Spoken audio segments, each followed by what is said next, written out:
So I've been seeing a lot of confusion in some comment sections lately that I thought I might address.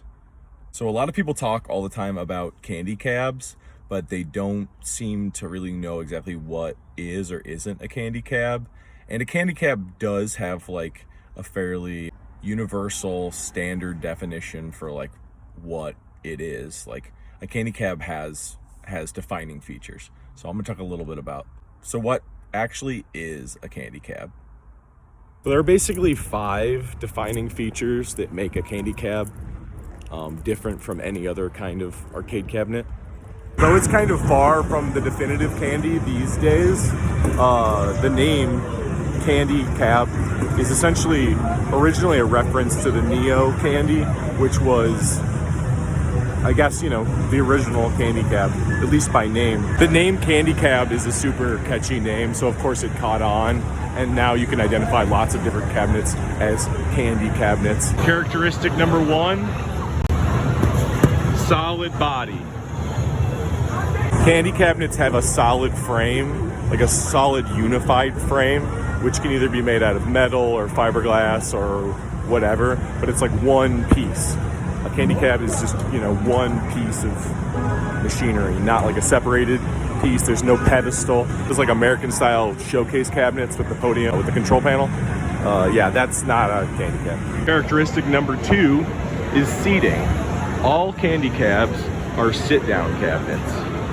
Differentiation between American style cabinets from like the 80s and 90s and Japanese style cabinets from the 80s and 90s is that in America we wanted people to get in and out of using the same machine, but in Japan they wanted people to sit and play and feed quarters. Well, not quarters in Japan, but you know what I mean, feed coins over and over again. So they were made comfortable and they made nice seating for it, and that's an essential piece of the candy cabinet. Probably one of the most controversial essential elements of a candy cab is this stuff. It has to be Japanese. Korean cabinets, Chinese cabinets, American cabinets, they can't be candy cabs. Candy cabs are only Japanese cabinets. The 4th essential element of a candy cabinet is the monitor. A candy cab has to have a cathode ray tube monitor. If there's no tube, it's not a candy cab. The 5th essential element of a candy cabinet is that it has to be a multi-cabinet. So you have to be able to play all different kinds of boards in it. And no, not this kind of multi-cabinet. No. And not this kind of multi-cabinet either, although these are clearly way sicker than that. And these are the American style showcases that I was talking about earlier. These are also multi-cabinets, but of course they are not candy cabinets.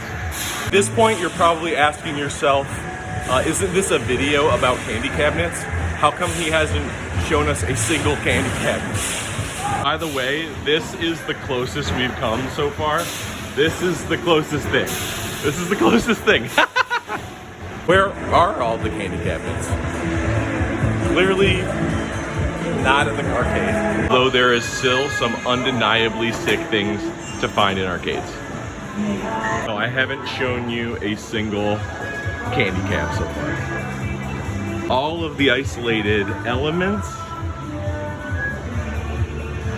but none of the actual cabs. I didn't find any candy cabinets in the wild, but I do have a couple at home.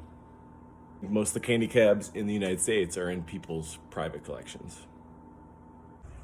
And candy cabs aren't like the only cool thing about collecting arcade hardware, but I do think it's like useful for us as a hobby to have like a shared set of like nomenclature and ideas, about the items that we collect and like are interested in and are learning about.